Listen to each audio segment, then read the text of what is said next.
Good morning बच्चों। तो बेटा अपन पढ़ रहे थे दक्षिण भारत के राजवंशों में चोल वंश। उसमें हमने चोल वंश की जानकारी प्राप्त की, कौन कौन उसके शासक हुए, प्रतापी शासक कौन था, ये सब हमने देखा। आज हम पढ़ेंगे चोल प्रशासन। चोल प्रशासन कि चोल वंश में प्रशासन कैसा था चोल साम्राज्य में। ठीक है, तो देखो चोल प्रशासन।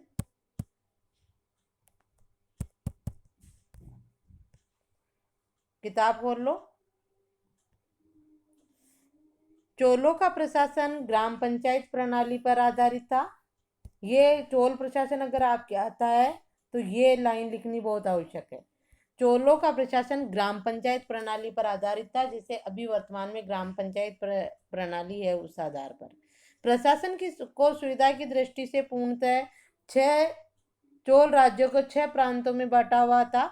उनमें मंडलम, मंडलम के उपविभाग को कोट्टम, कोट्टम के उपविभाग को नाडु और कुर्रम ग्राम होते थे। अभिलेखों में नाडु की सभा को नाट्टर और नगर की श्रेणियों को नगरतार कहा गया। गांव के प्रतिनिधि प्रतिवर्ष नियमित निर्वाचित होते थे। ये इस तरह का चोलों का जो है प्रशासन था, वो ग्राम पंचायत प्रणाली पर आधारित था। पूरा प्रशासन 6 प्रांतों में बटा हुआ था। उनमें जो है प्रांतों को, जिनको मंडलम कहा जाता था, जो प्रांत थे उनको क्या कहा जाता था, मंडलम। फिर मंडलम को जो है कोट्टम में बांटा गया था। कोट्टम को नाडु और कुर्रम में बांटे गए थे। जैसे अभी वर्तमान में है ना, जैसे हमारा भारत फिर प्रांतों में बांटा गया है, जैसे राज्य है, राज्यों को फिर जिलों में बांटा गया है, जिलों को फिर पंचायत समितियों में बांटा गया है, इस तरह से। तो आप इसको पूरा ढंग से लिखोगे, पूरा पैराग्राफ। तो ग्राम पंचायत प्रणाली पर आधारित पहले 6 प्रांत थे, जिनको क्या कहा जाता था, मंडलम कहा जाता था, जैसे हमारे भी राज्य हैं। और मंडलम को कोट्टम जैसे जिले हैं वैसे, और कोट्टम को नाडु और कुर्रम, जो ग्राम पंचायत और पंचायत समिति और ग्राम पंचायत जैसे थे। कुर्रम ग्राम होते थे। अभिलेखों में नाडु की सभा को नटार और नगर श्रेणियों को नगरतार कहा जाता था। गांव के प्रतिनिधि प्रतिवर्ष निर्वाचित होते, प्रतिवर्ष नए चुनाव होते थे। प्रत्येक मंडलम को स्वायत्ता प्राप्त थी। स्वायत्ता यानी स्वतंत्रता। प्रत्येक मंडलम को जो है क्या थी, स्वतंत्र थे, वो अपने अपने क्षेत्र में शासन करने के लिए स्वायत्ता प्राप्त थी उनको। आगे देखो, लेकिन राजा को नियंत्रित करने के लिए कोई केंद्रीय विधानसभा नहीं थी। भूमि की उपज का लगभग 6वां भाग सरकार को लगान के रूप में मिलता था। लगान अनाज में या स्वर्ण मुद्राओं में दिया जाता था। चोल राज्य में प्रचलित सोने का सिक्का कासू कहलाता था। चोल राज्य में प्रचलित सोने का सिक्का क्या कहलाता था, कासू। यह आपके 1 नंबर का प्रश्न बनेगा, जो 16 ओंस का होता था। यानी प्रश्न बन सकता है कि कासू क्या है, तो बताओ क्या है कासू। चोल राज्य में प्रचलित सोने का सिक्का, ठीक है, कासू है। और चोल राज्य में प्रचलित सोने का सिक्का क्या कहलाता था, वो कितने ओंस का होता था, तो उत्तर होगा चोल राज्य में प्रचलित सोने का सिक्का कासू कहलाता था, जो 16 ओंस का होता था। चोल राजाओं के पास विशाल स्थल सेना के साथ साथ मजबूत जहाजी बेड़ा भी था। चोल राजाओं ने सिंचाई की बड़ी बड़ी योजनाएं भी पूरी की। चोल परियोजना में नहर प्रणाली ये भी उस काल में जो है विकसित हुई थी चोल प्रशासन में। तो ये तो हो गया आपके चोल प्रशासन। प्रशासन को 6 प्रांतों में बटा हुआ था, क्या था, ये सारी चीजें। और इसमें प्रशासन में लिख दोगे। अब चोल कला, पूरा 4 अंक का प्रश्न बनेगा। चोल कला एवं प्रशासन को समझाइए, या चोल कला प्रशासन एवं समाज पर टिप्पणी लिखिए या समझिए, इस तरह का पूरा 4 अंक का और इम्पोर्टेंट क्वेश्चन। तो ये हो गया प्रशासन। अब देखो कला। चोलों ने पल्लवों की स्थापत्य कला को आगे बढ़ाया। चोलों को द्रविड़ मंदिर शैली की कुछ विशेषताएं हैं। चोल कला में मंदिर शैली कौन सी थी, द्रविड़ मंदिर शैली। और चालुक्य की कला को ही इन्होंने आगे बढ़ाया था। जो चोल चालुक्य शासक थे, उन्हीं की कला को इन्होंने आगे बढ़ाया और द्रविड़ शैली में ही जो है मंदिरों का निर्माण किया। उनकी द्रविड़ शैली की मंदिरों की विशेषताएं देखो। वर्गाकार विमान मंडप, गोपुरम, कलापूर्ण स्तंभों से युक्त वृहद सदन, सजावट के लिए पारंपरिक सिंह सिंह चाली जो होते हैं ना, सिंह के मुंह बने हुए होते हैं, ब्रैकेट तथा संयुक्त स्तंभों आदि का होना। राजराज प्रथम का तंजौर शिव मंदिर, राजराज प्रथम ने जो बनाया था ना, राजराज प्रथम शासक पढ़ा था हमने, वहां भी हमने देखा था बृहदेश्वर मंदिर का निर्माण किया था। राजराज प्रथम का तंजौर शिव मंदिर, राज राजेश्वर मंदिर द्रविड़ शैली का शानदार नमूना है। दक्षिण भारत में नहरों की प्रणाली चोलों की देन है, नहर प्रणाली भी विकसित की। चोल मंदिरों में चिदम्बरम और तंजौर के मंदिर सर्वोत्कृष्ट है। चोल युग की नटराज शिव की कांसे की मूर्ति भी सर्वोत्कृष्ट मानी जाती है। मंदिरों की गोपुरम शैली का विकास भी इसी युग में हुआ। यह है चोलों की कला। द्रविड़ शैली में जो है मंदिर वगैरह बनाए गए थे, उसमें जो है राजराज प्रथम द्वारा बनाया गया तंजौर में बृहदेश्वर महादेव या राजराजेश्वर मंदिर जो है द्रविड़ शैली का शानदार नमूना है। और दक्षिण भारत में जो है चोलों ने नहर प्रणाली भी विकसित की। और चोल कला की जो है मूर्ति कला में, जैसे मंदिर तो स्थापत्य कला में इनमें आ जाएंगे, मूर्ति कला में जो है नटराज शिव की कांसे की मूर्ति जो है सर्वोत्कृष्ट है। नटराज यानी नृत्य करते हुए शिव की, ये देखो ये नटराज शिव की मूर्ति आपके किताब में भी है। तो ये जो है कला है वहाँ की, स्थापत्य कला और मूर्ति कला के उदाहरण। ये रही नटराज शिव की मूर्ति, ठीक है, ये काय की है, कांसे की। तो इसमें 1 नंबर के प्रश्न भी बन जाएंगे आपके। नटराज शिव की कांसे की मूर्ति किस युग की देन है? तो किस युग की देन है? चोल युग की। तो ये कला में लिख दो। और समाज देखो, चोल राजा शैव धर्मानुयायी थे। राजाधिराज के लेखों में अश्वमेघ यज्ञ का उल्लेख मिलता है। समाज में स्त्रियां संपत्ति की स्वामिनी होती थी। दास और देवदासी प्रथा भी प्रचलित थी। ये चोलों का समाज। तो पूरा आपके 4 अंक का प्रश्न है। चोल प्रशासन, कला व समाज का वर्णन कीजिए। अधिकांश तो यही बनता है, चोल प्रशासन व कला को समझाइए। ठीक है, तो आप इसको जो है थोड़ा ढंग से कर लोगे अच्छे से। अब आगे देखो, चोलों के बाद आएगा आपके ये साम्राज्य है,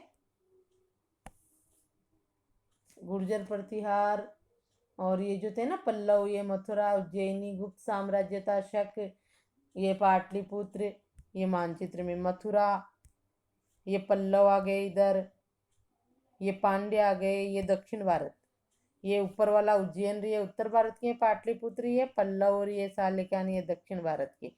ये पल्लव साम्राज्य है। अब पल्लव वंश को अब पढ़ेंगे अपन। देखो पल्लव वंश, इस वंश के शासक इस वंश के शासक अर्काट, मद्रास, त्रिचनापल्ली तथा तंजौर के आधुनिक जिलों पर राज्य करते थे। शिलालेखों में पहले पल्लव राजा का उल्लेख कांची के विष्णुगुप्त का मिलता है। पहला पल्लव राजा कौन था? कांची का विष्णुगुप्त। पल्लवों में सिंह विष्णु 6वीं शताब्दी के उत्तरार्ध में सिंहासन पर बैठे। उसके बाद लगभग 2 शताब्दियों तक पल्लवों ने राज्य किया। प्रमुख पल्लव राजाओं के नाम देखो, अंडरलाइन करते जाओ। महेंद्र वर्मा प्रथम लगभग 600 से 625 ईस्वी तक, नरसिंह वर्मा प्रथम, महेंद्र वर्मा द्वितीय, परमेश्वर वर्मा, नरसिंह वर्मा द्वितीय, परमेश्वर वर्मा द्वितीय, नंदी वर्मा द्वितीय तथा अपराजित। ये अपराजित का नाम उधर भी आया था, अपराजित को पराजित किया था, आया था ना। आदित्य ने, विजयालय के पुत्र और उत्तराधिकारी आदित्य ने पल्लव नरेश अपराजित को हराया था। तो ये पल्लव नरेश है। ये पल्लव शासकों के नाम, ये भी आपको 1 नंबर में पूछे जा सकते हैं कि किन्हीं 4 पल्लव शासकों के नाम लिखिए। महेंद्र वर्मा महान वास्तु निर्माता था। उसने पत्थरों को तराश कर अनेक मंदिर बनवाए। महेंद्र वर्मा प्रथम ने मत विलास प्रहसन, इस पे अंडरलाइन कर लो, ये 1 नंबर का प्रश्न बनेगा आपके। मत विलास प्रहसन नामक नाटक की रचना किसने की? तो पल्लव शासक महेंद्र वर्मा प्रथम ने। ठीक है, ये 1 नंबर का प्रश्न। मत विलास नाटक की रचना किसने की? पल्लव नरेश महेंद्र वर्मा प्रथम ने। अब आगे देखो,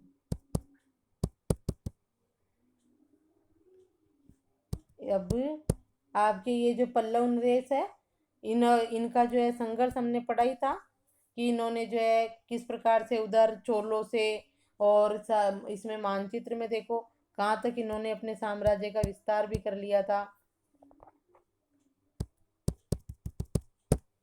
आगे देखो, एक मिनट।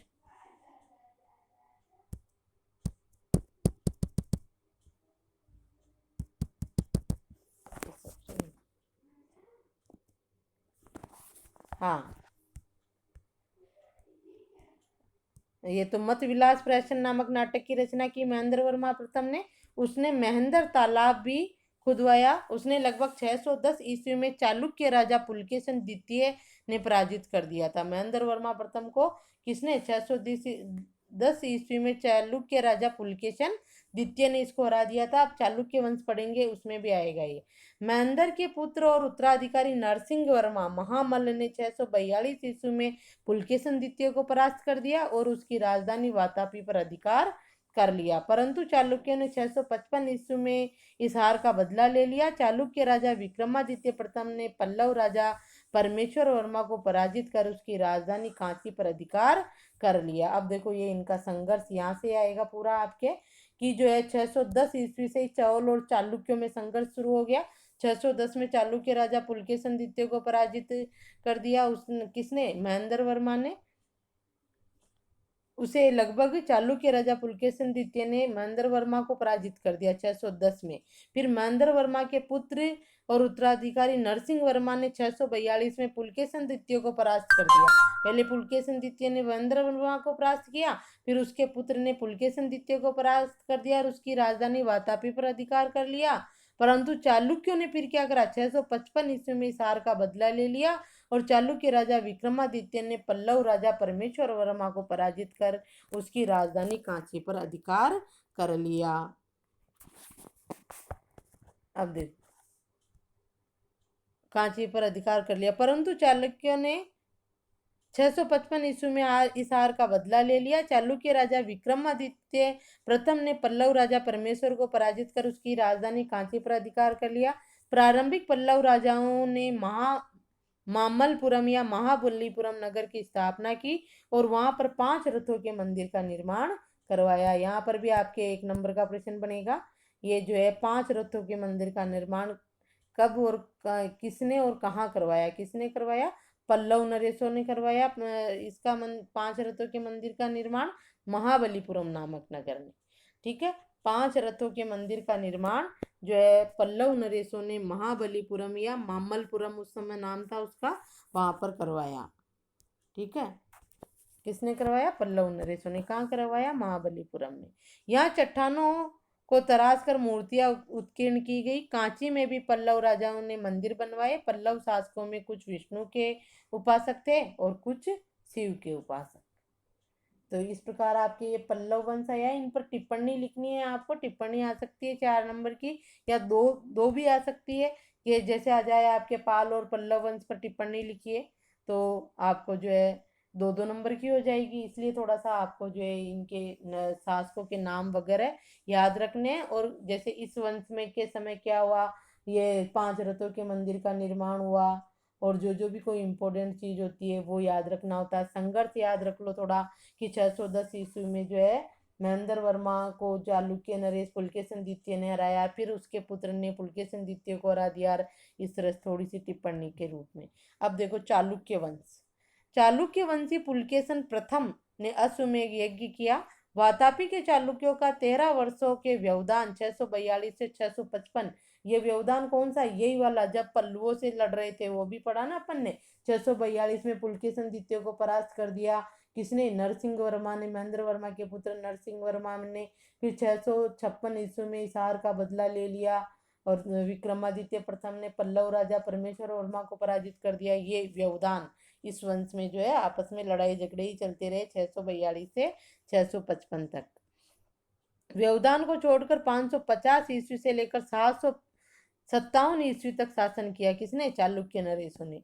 चालुक्य नरेशों में चौथा पुलकेशन द्वितीय सबसे अधिक प्रख्यात था।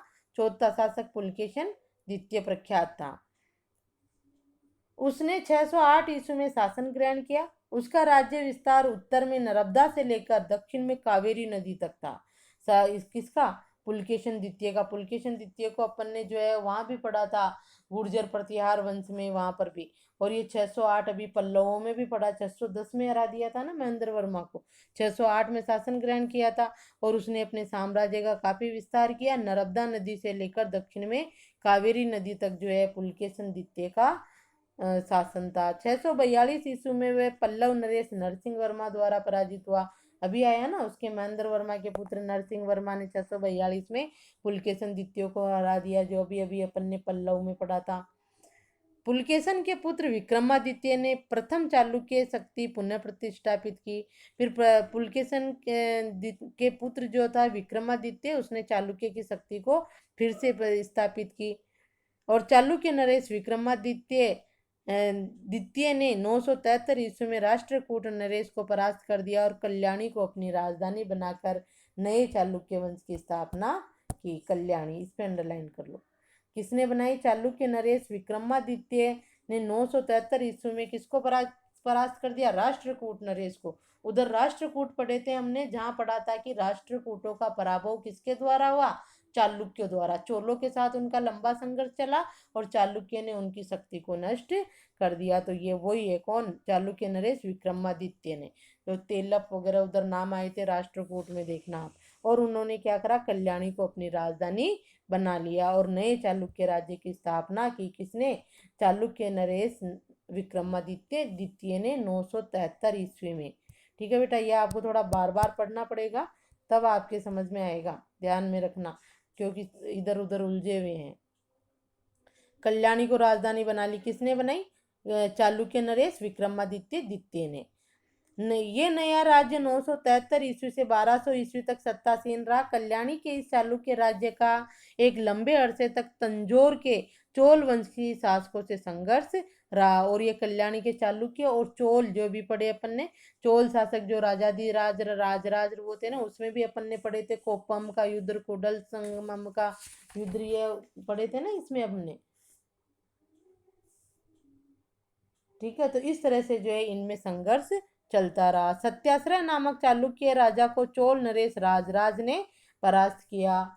चोल राजा जो था राजराज प्रथम, उसने जो है सत्याश्रय, चालुक्य शासक सत्याश्रय को परास्त किया। चालुक्य सोमेश्वर प्रथम ने इस अपमान का बदला न केवल चोल नरेश राजाधिराज को कोप्पम के युद्ध में करारी हार देकर लिया, वरन इस युद्ध में उसने राजाधिराज का वध भी कर दिया, मार दिया। ये कोप्पम का युद्ध पढ़ा था हमने राजाधिराज और चालुक्य राजा सोमेश्वर के साथ, जिसमें जो है उसने राजाधिराज का वध कर दिया था। फिर उसका बदला उसके पुत्र वीर राजेंद्र ने लिया था। ये चोलों में पढ़ लिया हमने, एक बार देखना आप किताब में वापस, देखो आगे। वध कर दिया। सातवें नरेश विक्रमादित्य षष्ठ ने विक्रमांक के नाम से भी विख्यात था, कांची पर अधिकार कर लिया और प्रसिद्ध कवि विल्हण को संरक्षण प्रदान किया। अब आपसे यह प्रश्न भी पूछा जा सकता है कि प्रसिद्ध कवि कल्हण और विल्हण दो भाई थे, विल्हण को संरक्षण किसने प्रदान किया? ये किसने? विक्रमांक ने। विक्रमादित्य षष्ठ यानी छठा जो है चालुक्य शासक था, उसने जो है कांची पर अधिकार कर लिया और इसको विल्हण को संरक्षण प्रदान किया। विल्हण ने विक्रमादित्य के जीवन पर आधारित विक्रमांक देव चरितम नामक ग्रंथ लिखा। ये 1 नंबर का प्रश्न बनेगा आपके। विक्रमांक देव चरितम नाटक के रचयिता कौन है? तो कौन है? विल्हण। कल्हण और विल्हण दो थे। कल्हण ने राजतरंगिणी पुस्तक लिखी थी और विल्हण ने विक्रमांक देव चरितम, जो किसके जीवन पर आधारित थी? चालुक्य नरेश विक्रमादित्य षष्ठ के जीवन पर आधारित थी, जिसको विक्रमांक भी कहा गया, नाम से भी जाना जाता है विक्रमादित्य षष्ठ। उसके जीवन पर आधारित पुस्तक किसने लिखी? विल्हण ने, कवि विल्हण ने, जिसको विक्रमादित्य षष्ठ ने संरक्षण प्रदान किया था, उसके नाम से विक्रमांक देव चरितम। आगे देखो, वातापी और कल्याणी के चालुक्य नरेशों ने हिंदू होने पर भी बौद्ध धर्म और जैन धर्म को पराश्रय दिया। चालुक्य राजाओं ने अनेक मंदिरों का निर्माण करवाया। याज्ञवल्क्य स्मृति की मिताक्षरा व्याख्या के लेखक प्रसिद्ध विधिवेता विज्ञानेश्वर चालुक्य की राजधानी कल्याणी में ही रहते थे। ये भी इंपॉर्टेंट क्वेश्चन है, देखो। चालुक्य राजाओं ने अनेक मंदिरों का निर्माण करवाया और ये मिताक्षरा एक पुस्तक है, हिंदू कानून का आधिकारिक ग्रंथ है मिताक्षरा, जो किसने लिखा? विधिवेता विज्ञानेश्वर। विधिवेता यानी कानून के जानकार। याज्ञवल्क्य स्मृति की है मिताक्षरा पुस्तक, जो किसने लिखी? विधिवेता विज्ञानेश्वर ने, जो चालुक्य की राजधानी कल्याणी में ही रहते थे। कौन? विधिवेता विज्ञानेश्वर। देखो आगे, तो इस पे अंडरलाइन कर लेना। मिताक्षरा प्रश्न बनता है, मिताक्षरा क्या है और इसके लेखक कौन है? तो मिताक्षरा क्या है? मिताक्षरा जो है हिंदू कानून का एक आधिकारिक ग्रंथ है। इसके लेखक विधिवेता विज्ञानेश्वर है। मिताक्षरा पे अंडरलाइन कर लिए होंगे आप। ये देखो, ये इधर आएगा। और विधिवेता विज्ञानेश्वर कहाँ रहते थे? चालुक्यों की राजधानी कल्याणी में।